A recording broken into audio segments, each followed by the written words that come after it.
If there's any snitches in the group, we kill the snitches, and they fire shots out of a gun. Boom, boom, and everybody's kind of getting scared. April 21, 2017. A group of men stand in a remote field in the middle of Alabama.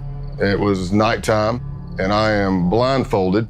I've been instructed to place my right hand on the right shoulder of the person in front of me in line because that signifies brotherhood.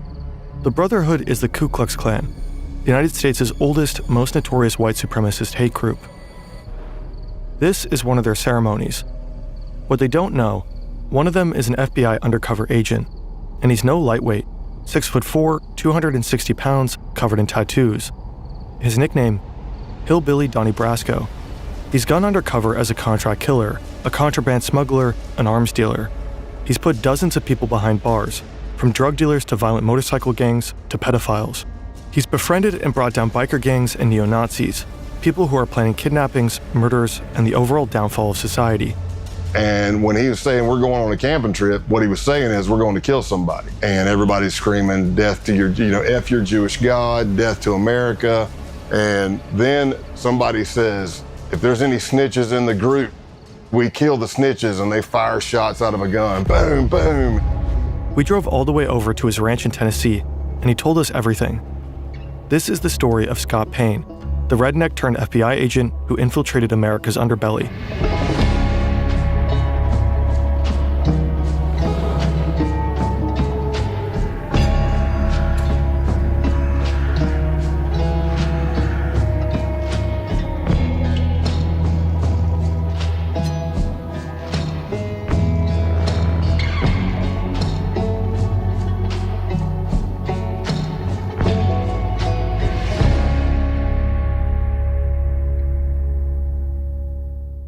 The majority of this video is based on Scott Payne's book and podcast. Find the links in the description. What I saw was a watery image. It was completely red, and there was a demon looking at me in that watery kind of ripple image with a grin and long crooked finger looking at me saying, "Come here," smiling. Scott is 14 years old, and he's just seen a demon. The year before, his parents divorced, and Scott went down a dark path, consulting spirits, watching diabolical horror movies, satanic rituals, deals with the devil. That's what brought him here, a friend's house, spending the night. They've had a small amount of alcohol, but no drugs, no hallucinogens. I would do like these little vignettes where I would pretend I was being possessed by a demon, or I was the devil, or whatever. I was on the couch, and I was doing this scene from a movie where somebody is like being possessed by a demon. And so I'm fighting in my voice, and then the demon voice comes in, and there's this battle. And at the end, the demon wins and possesses the person. So that's what I act like happened. And I'm laughing like the demon, and I rolled over. It all started as a mock demonic possession, but then he actually saw a demonic figure. And this was his breaking point. So let's just say after the demon scare, I got Jesus scared back into me, and that was it. Not that the devil was done with me, but I was done with him.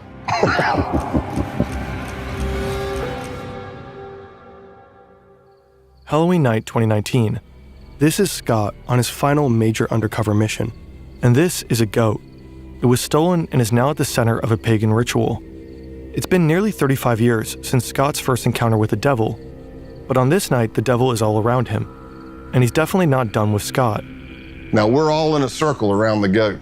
Somehow I ended up at the back of it. I don't know how. It's bad luck on my part, I guess, but I'm holding the legs of the goat.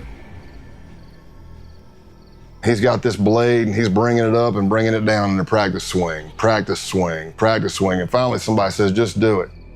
Eisen comes down with every bit of force he's got and hits the back strap of the goat, and I don't even know if it broke a hair. I don't know if it's because the back strap's too thick, the blade was too dull, but he hit it, and all you heard the goat was just go, bah, and I'm like, oh man, this is gonna get bloody and bad real fast.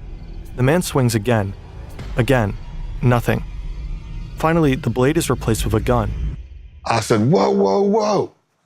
And he's like, what? I'm like, man, look at what you're shooting at. We're all in a circle around this thing. And then he looks, puts a round right in the head of the goat, and it hits the ground. So you think you're done. No, you're not done. Now they slice the throat of the goat and they fill up a cup full of blood. One of them pulls out a sheet of LSD. He approaches each man one by one. Basically, they would take the hit of acid under their tongue, chase it with the blood of the goat to signify the sacrifice or solidify the sacrifice. Scott is one of the few who decline. So when it gets around to me at the end, I'm looking at the blood and it's already coagulated. It's all chunky and clotty, and I'm looking at it going, man, I really don't want to turn this up and drink it. I mean, this is disgusting. So I dipped my fingers deep into the blood, pulled them out, and then sucked all the blood off my fingers. This is not the Ku Klux Klan. This group is younger, better equipped, and preparing for a bloodbath. And not only animal blood, but the blood of any human who isn't one of them. Jewish and Black Americans, and anyone they consider traitors to the white race. They're by far the most dangerous group Scott will ever infiltrate. Unfortunately for these tripping blood-drinking white supremacists, Scott Payne has other plans. It's exactly the kind of thing he spent the last 17 years working to prevent.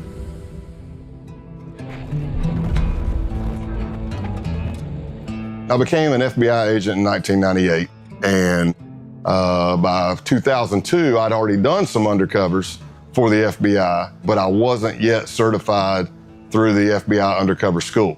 So I finally got a slot. September 2002, Quantico, Virginia. This is the FBI Academy.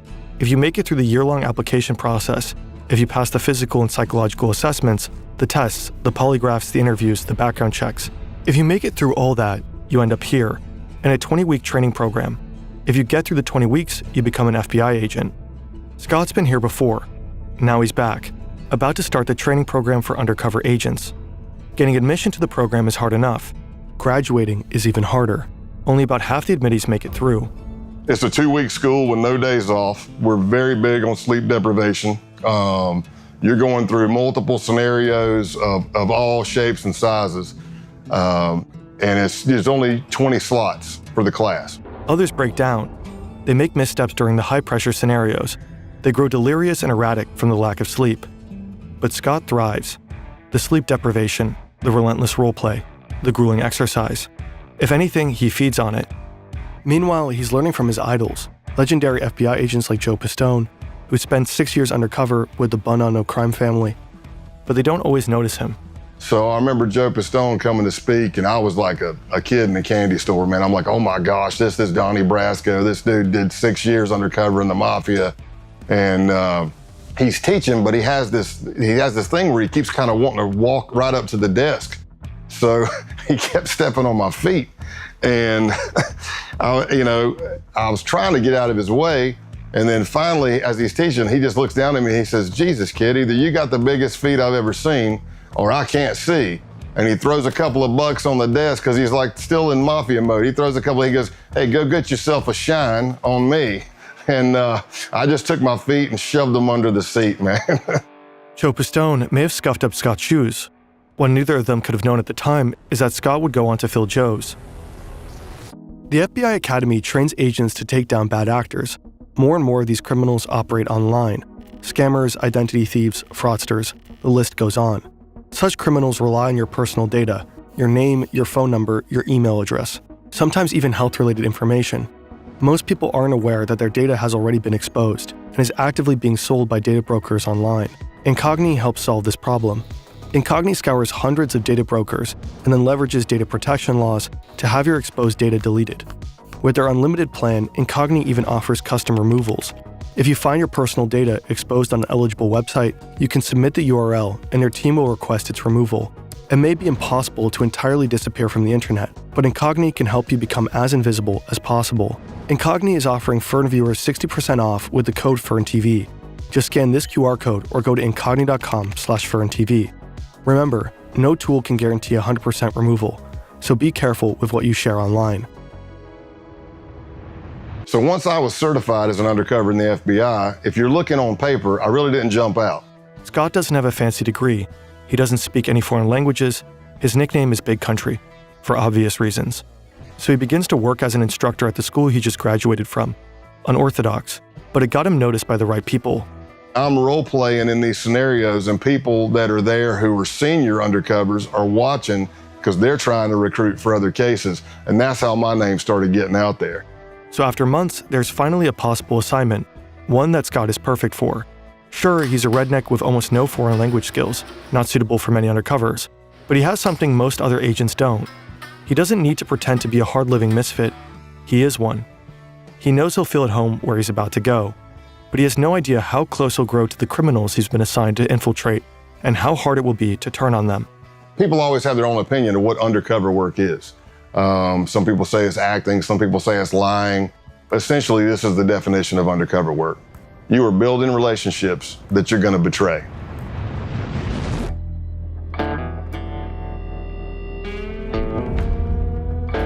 Scott is on a mission, and his targets, these men, have just arrived. They're members of the Outlaws Motorcycle Club, the main rivals of the Hells Angels. They've been implicated in drug trafficking, prostitution rings, money laundering, the list goes on. And they're notorious for violence against rival gangs. Infiltrating them is exceedingly difficult. Scott Payne is here to do just that. But there's a problem. Part of the intelligence Scott was given is wrong. He was told they wouldn't be wearing their colors. Obviously they are. Scott has hoped to strike up a casual conversation, letting the topic of motorcycles arise naturally. But these guys are advertising their gang affiliation. He can't just go up and say, "Hey, you guys ride." His only choice is to make them come to him. Luckily, another part of the intelligence is right. This guy, road named Spanky, loves to be the center of attention. So Scott steals it. He works the crowd. He tells jokes. He talks loudly. He draws attention to himself, making Spanky want to steal it back. Soon enough, Spanky asks where Scott is from and sends him a drink.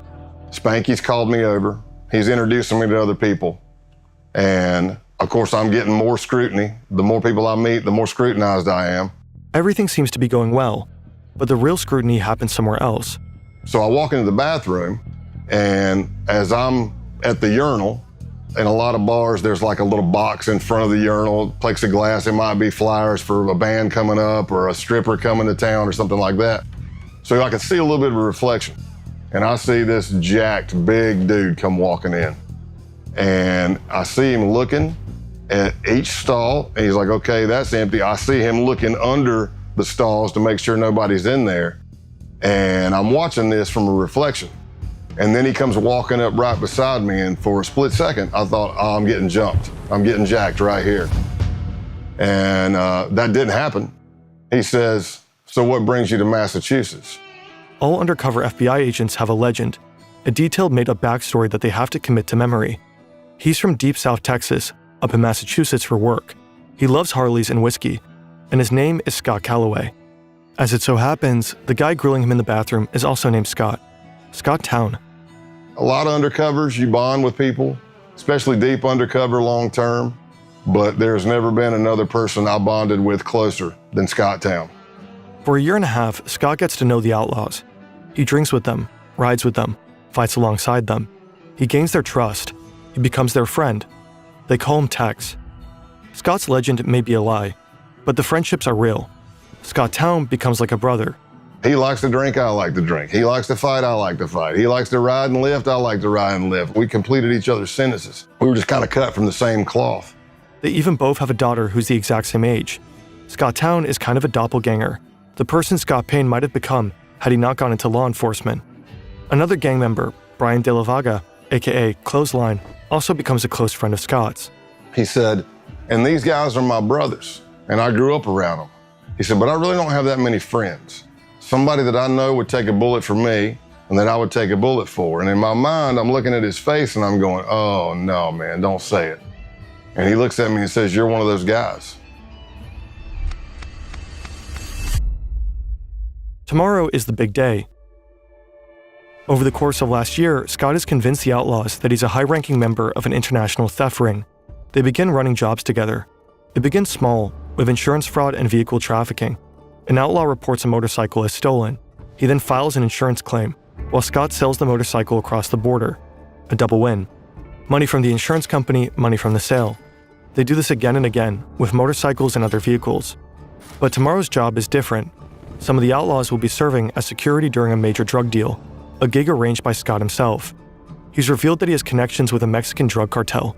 No surprise, considering his line of work and his proximity to the Mexican border. The stakes are high. If they get caught, they'll be looking at serious jail time. And if something goes wrong during the deal, the bullets will start flying. So when Scott is told to meet the outlaws at their clubhouse, he's not surprised. They probably want to go over the plan one last time. Scott arrives. The place is familiar. He's been here countless times. He knows what's behind every door in the building, except one. Clothesline leads him to that very door. Now he realizes that something is wrong. Scott is told to strip. They need to check him for a wire. Because of the stress of this happening, I forget my middle name. I'm having an adrenaline dump. And for anybody who's ever had it, it can be any traumatic experience, but I'm having auditory exclusion. So what I hear sounds like I'm underwater. It's going whoosh, whoosh. So it's slow. I need you to take all your clothes off. It's slowing down. I'm getting time dilation in my eyes. Everything I see is in string grabs. Click, click, click. I can feel my heart beating through my entire body. My hamstrings get rubbery. Now, Clothesline has instructed me to take all my clothes off. Here's what I'll tell you. If I'm not wired, it's just an embarrassing moment. I'm naked in a small crawl space with two guys with pistols. Problem is, I'm wired to the hilt. But they don't find anything. Scott's recording equipment is not taped to his chest, but in his clothing. So my adrenaline starts settling, and I'm starting to come back to normal, and I think I'm done. And I get my pants back up. I don't know if I have my boots on yet or not. And then Clothesline grabs a piece of clothing that I was wearing. And that piece of clothing has a recording device in it. And I'm watching him, and he starts grabbing the clothing, and he's going through it nice and slow with his fingers. And I don't realize I do it, but there's an audible sigh. You can hear me go, because I don't even know. I don't even know I'm doing it. And he looks right at it and misses it. And I live to fight another day. I live to fight another day.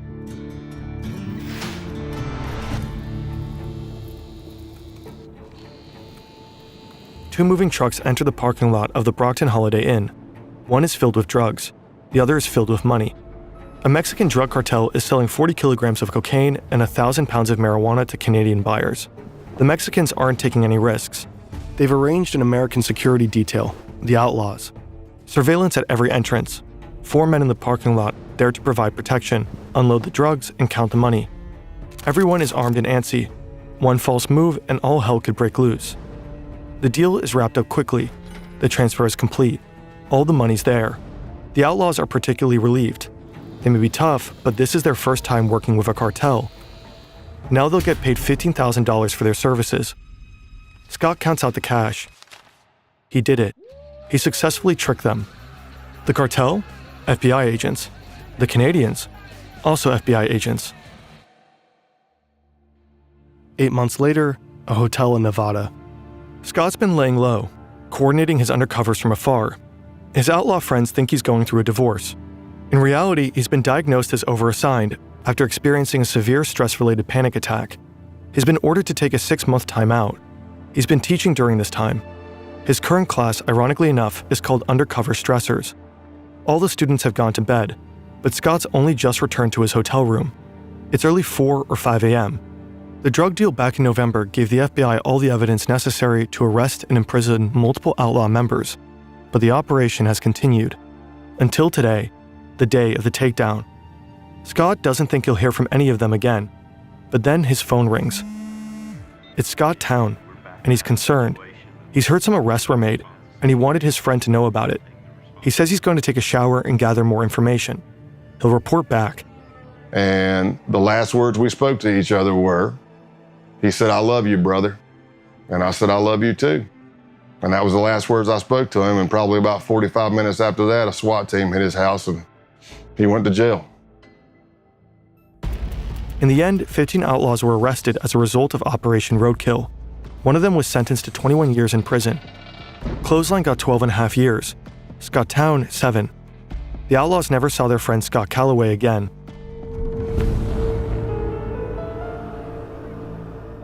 The Ku Klux Klan emerged in the wake of the American Civil War.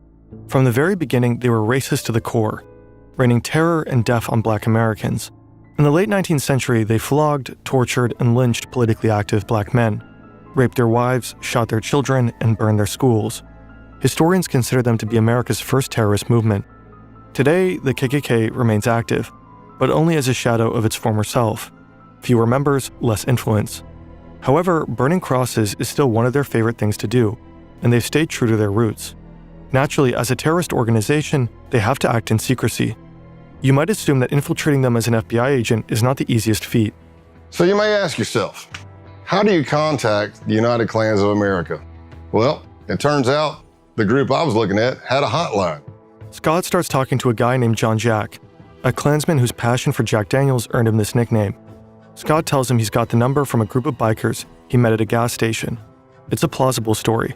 Scott looks the part, and his time with the outlaws taught him how to play it. Biker gangs and white supremacists often run in the same circles.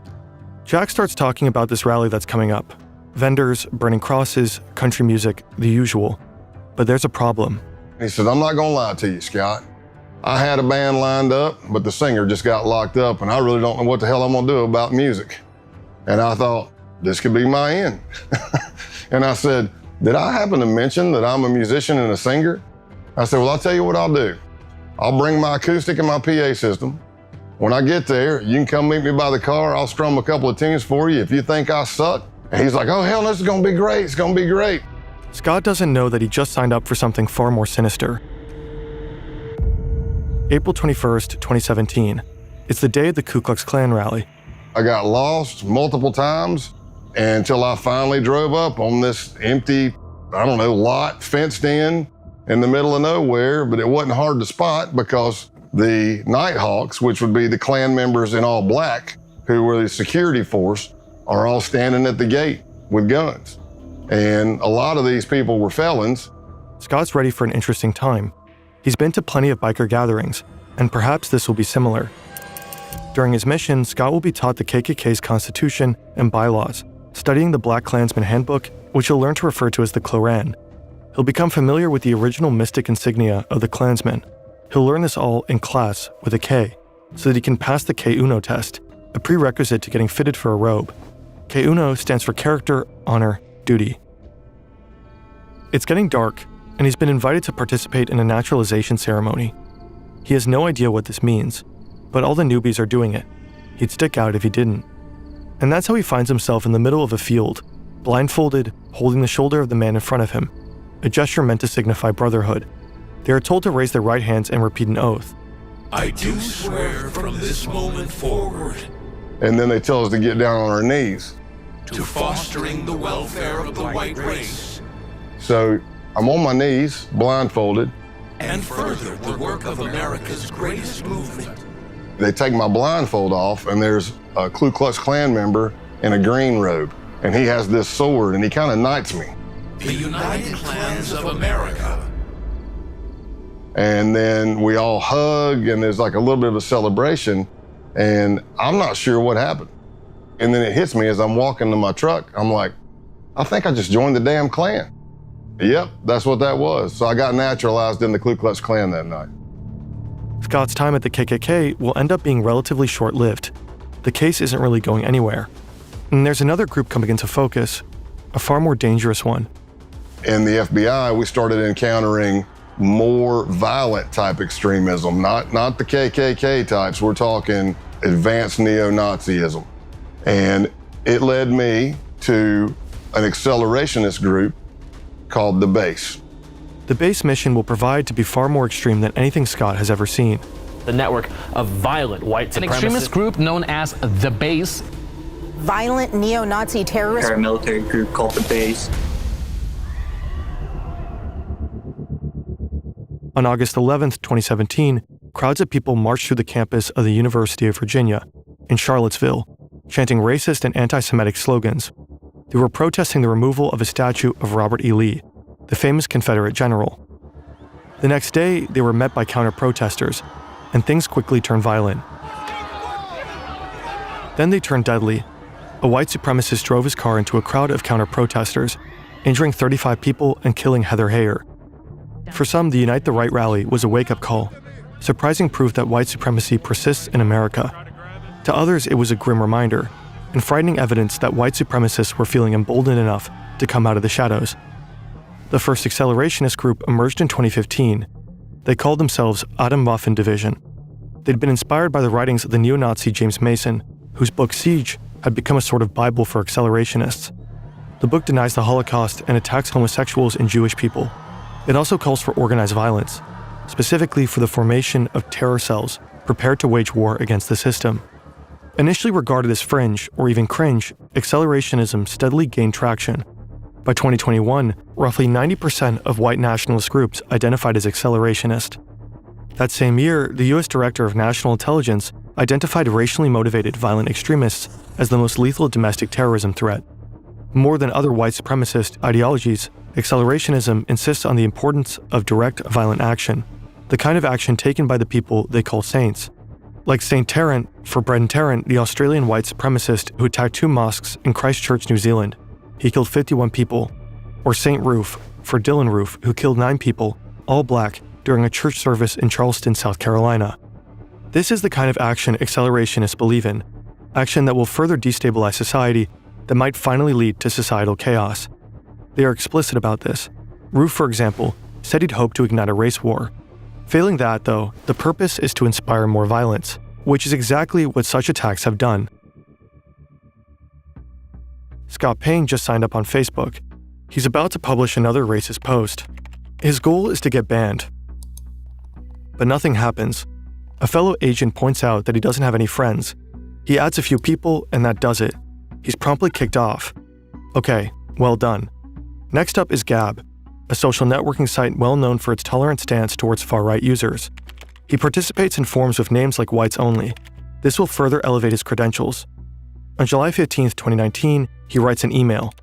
I've been seeing your stuff and I'm definitely interested. Survival and self-defense. I like it. The next day, a ping. Thanks for contacting The Base. You can learn more about us on our official Gab account at The Base. If you're interested in joining, please provide the following info to begin the vetting process. The Base is a white supremacist neo-Nazi group. They were just founded a year ago, and they are accelerationists through and through.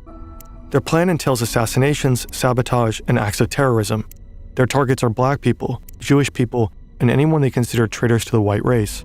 They want to do guerrilla warfare tactics, so it's murdering people and disappearing. It's poisoning a water system, taking down a power grid, derailing the train, anything to cause chaos. The idea is that after the collapse, the group's cells scattered across the world will form white ethno-states led by white supremacists. This event, total societal collapse, has a special name, the Boogaloo. Now, Scott is trying to join them. They ask for his name, White Warrior 88, and his age, 44. Scott Payne is actually 48, but he knows most base members are between 18 and 25.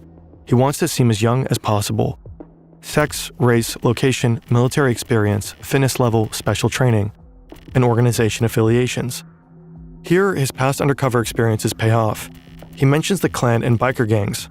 So here I am, approximately for a week or more, I'm emailing back and forth to somebody with a Proton email account.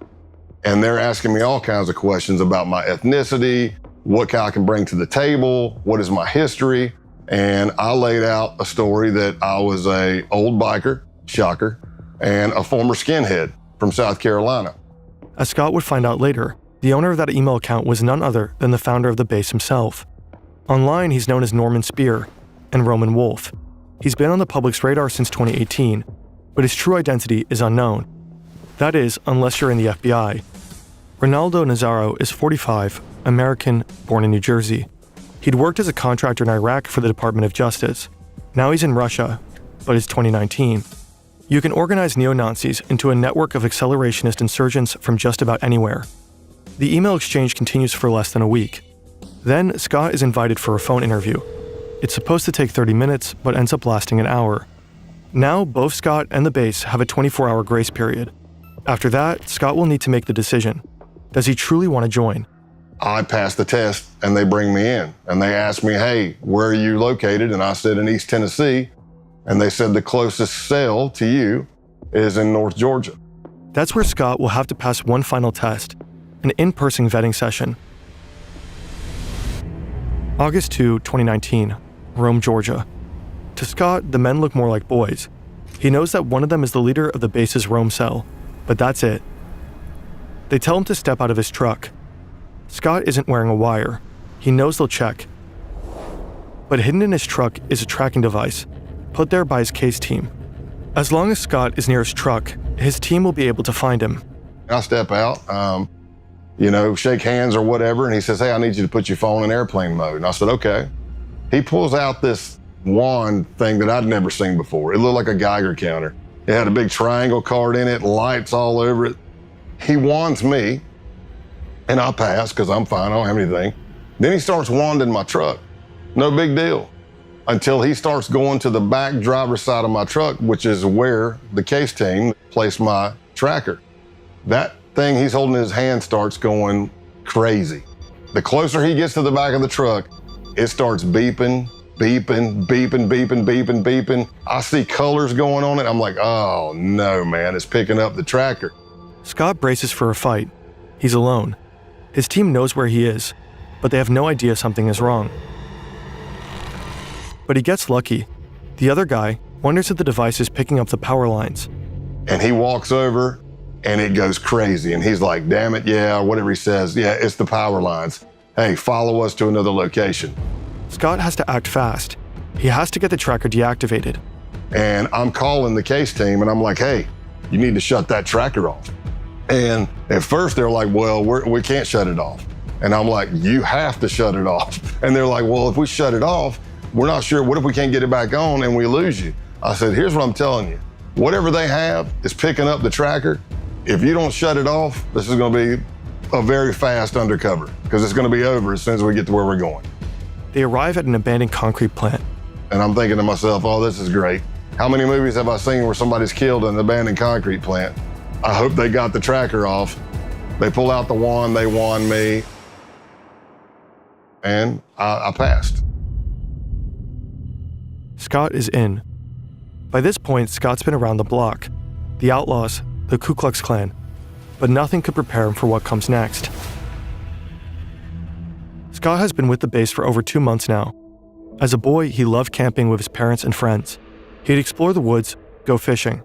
But the camping trip he's just been invited to isn't like the ones he used to go on. The list of things to bring contains some unusual items. Weapons, ammunition, and the same kind of camouflage. Flecktarn, worn by the German military. This is no ordinary camping trip. This is a hate camp, an extended training session to prepare members for the Boogaloo. Hand-to-hand combat, weapons drills, grappling. By now, Scott has attended a number of similar training sessions, but this one is different. It's longer, 3 to 4 days, and it's bigger, with base members coming in from around the country: Texas, Alabama, Michigan, Delaware. He's familiar with many of the men he'll be camping with. At least he knows most of their online pseudonyms. Can't Go Back, Ison, Punish Snake, Dima, Big Siege, Zoomnat. All from out of state. And of course he knows his fellow Georgia cell members, Helter Skelter and Pestilence, who vetted Scott back in August with the cell leader himself. TMB, the militant Buddhist. Everyone knows Scott by his code name, Pale Horse. When you're an undercover agent, some cliches are true. Scott has learned to expect the unexpected, yet he fails to expect what would happen at the Halloween hate camp. I wake up to a pounding on my window.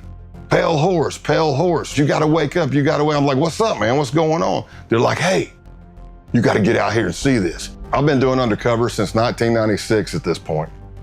And I have never been with a group of people where I had to burn Bibles, burn American flags. I damn sure wasn't part of a group that went out and stole a goat and we sacrificed it at a pagan ritual and drank its blood. And I did all that in 3 days with these guys.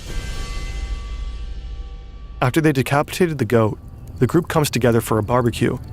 They roast the goat over an open fire and have it for dinner. All of this, of course, while tripping balls. It's impossible to know what blossomed in their brains that night, what hallucinatory horrors they saw.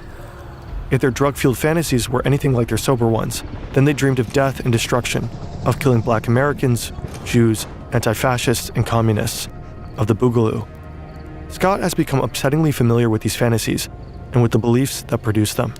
Behind each pseudonym is a young man, and within each young man is a darkness.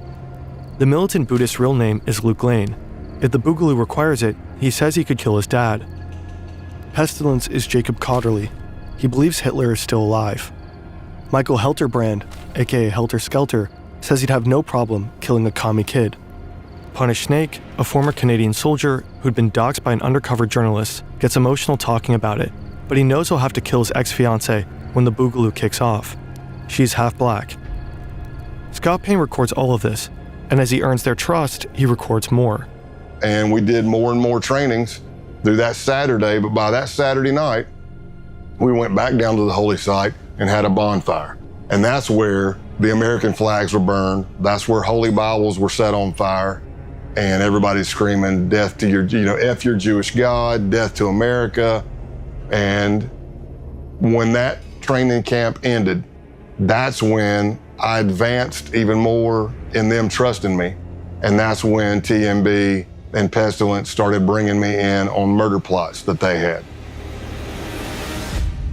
It's more than 2 months later, and Scott is back at TMB's farm, the 100-acre property where the Halloween hate camp took place. For the last few weeks, TMB has been talking about another camping trip, but he's been cagey. He doesn't want to share information via chat. Scott has convinced him to meet. He wants details. It turns out the camping trip isn't a camping trip. It's a hit job. TMB creates a separate chat room called the camping trip. And when he was saying we're going on a camping trip, what he was saying is we're going to kill somebody. Their target is an active Antifa couple in the Georgia area. It was going to be me, TMB, Pestilence, and Helter Skelter. And we were all going to make entry into the house. TMB wanted me to go with him to kill everybody, while Helter Skelter would be covering out the window to make sure no cops were coming and stuff like that, or help. And then Pestilence was going to set the house on fire.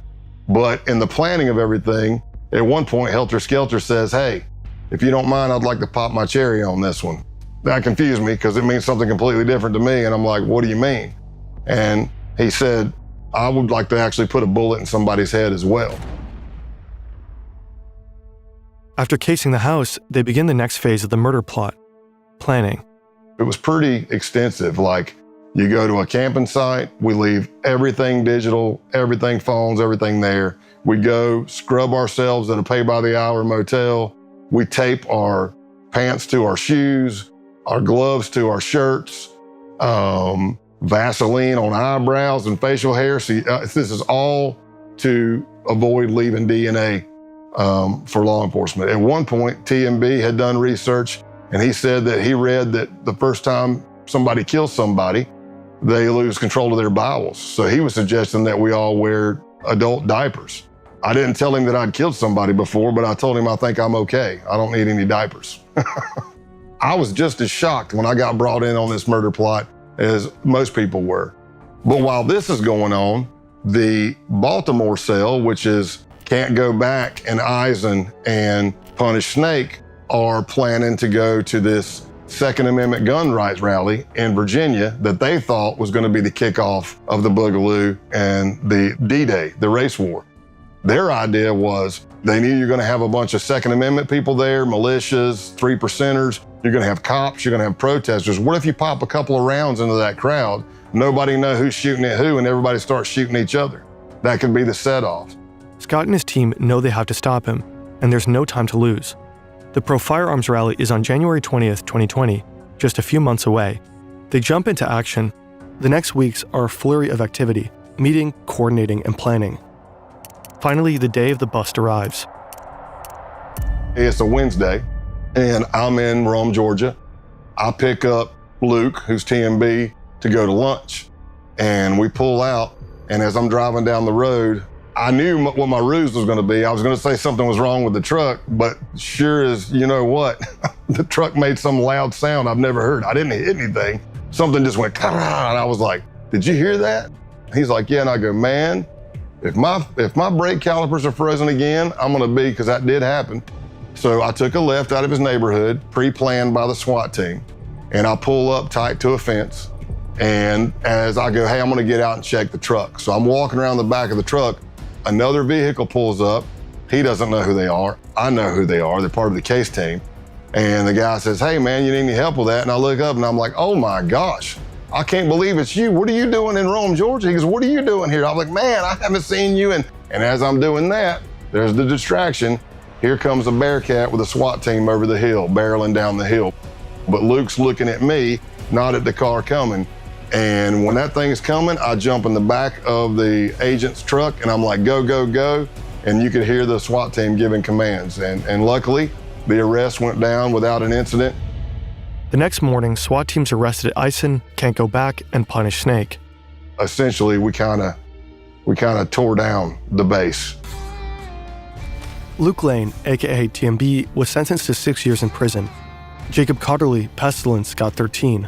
William Bilbro, Eisen, 5. Patrick Matthews, Punish Snake, and Brian Lemley, Can't Go Back, 9 years. According to a recent Guardian article, the base is enjoying a resurgence. Its founder, Ronaldo Nazzaro, continues to live in St. Petersburg. Scott retired in June 2021. At his retirement ceremony, attended by friends, family, colleagues, and top FBI brass, June 30th was named Scott Payne Day.